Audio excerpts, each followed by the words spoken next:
Hello, ladies and gentlemen, and welcome back to the Common Sense Crypto channel. As with you always, this is Rich doing a video today on Bitcoin. But before I get started, please click the like and subscribe button as it helps this channel grow very quickly. So we all know that Bitcoin's been dumping for days, and after the Fed spoke today, it started moving to the upside. But I want to talk to you about something totally different. So, live. Crypto collapse continues as Bitcoin losses top 70%. And that was the narrative all over Twitter before the Fed spoke. And that could be partly because of this. So Celsius Network pauses Bitcoin crypto withdrawals. Now we know Celsius dropped quite a bit. I mean, it tanked really fast. And I think it pulled Bitcoin down a little bit. But I don't think that was the only problem.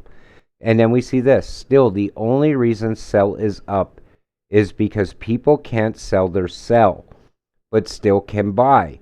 So it's a halt where you can sell, but still buy. You can't sell your sell, but you can buy it. So it's interesting. Man, I still have close to 6 figures USDC in sell. Hope it recovers. Only thing to do is stay patient. So here's the thing. When they finally allow you to sell your Celsius, what do you think is going to happen? I think people are going to pull like a bank run on Celsius, because if you think about it, okay, you couldn't sell it. People are worried. So right after worry comes, I got to get out of this. I got to cash in what I can and get out. And I think that's what's going to happen. So is that going to push the price of Bitcoin back down? We're going to have to wait and see. So whoever is buying sell right now must have forgotten to factor in the mass exodus if they ever resume normal activity. And that's what I was just saying. So in other words, once you're able to sell this, you're going to be out there selling like crazy because people feel now that they can't trust it anymore. So they're going to try to cash out as much as they can and take what they can and go to something else. And I think that could affect the price of Bitcoin. But I think there's a bigger problem, and this is it. Ever since USDT stopped printing Tether, Bitcoin has dumped. Now we know Bitcoin is tied to Tether. And we know once they print Tether, Bitcoin price usually pumps to the upside. The problem I see is I think Tether is going. I think it's going to crash. And I think a lot of people out there on social media believe the same thing. And because it's like inevitable, it's going to happen. So if Tether crashes, Bitcoin will 100% crash considering the amount of transactions done in Bitcoin using Tether, not actual dollars. And if Bitcoin crashes, it will pretty much bring the whole market down. And the thing here is this, is Bitcoin is not going to be gone. People are always saying that, oh, there's going to come a day where Bitcoin is no more.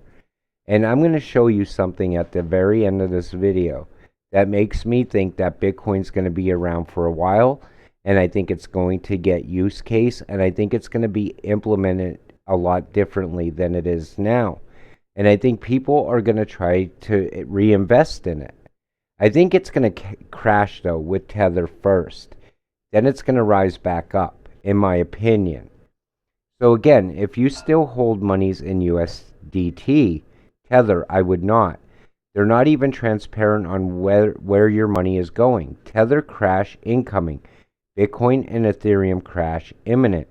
USDC is the chosen stable coin.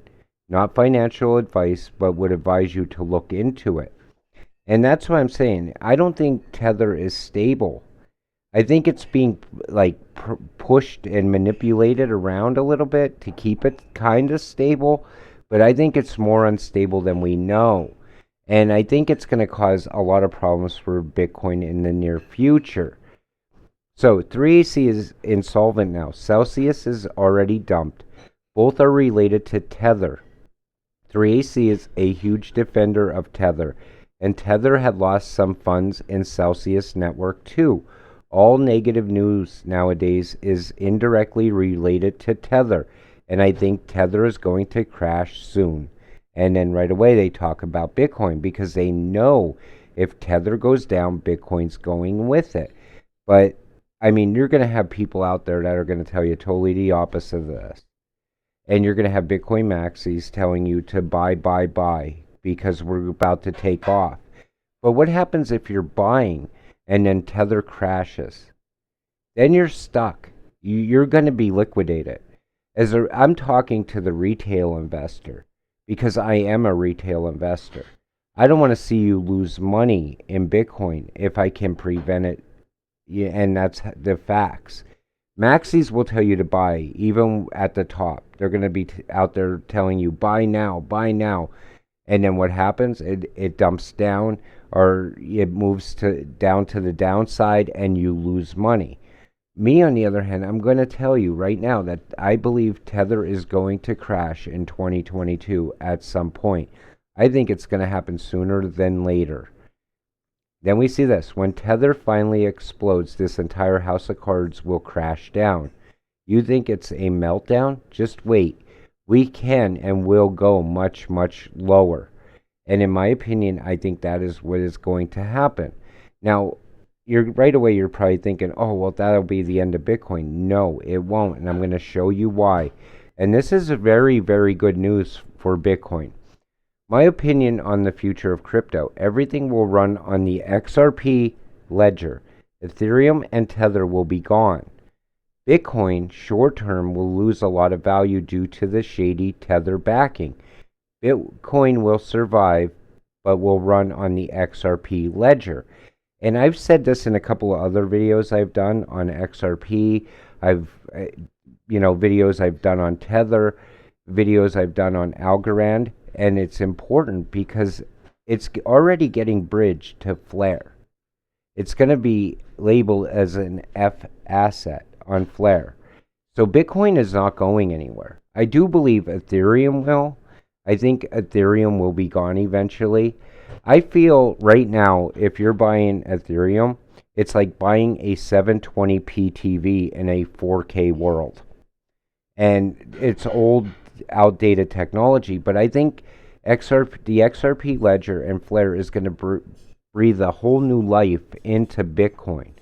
So Flare Network, which is Flare, then you have this Songbird Canary Network.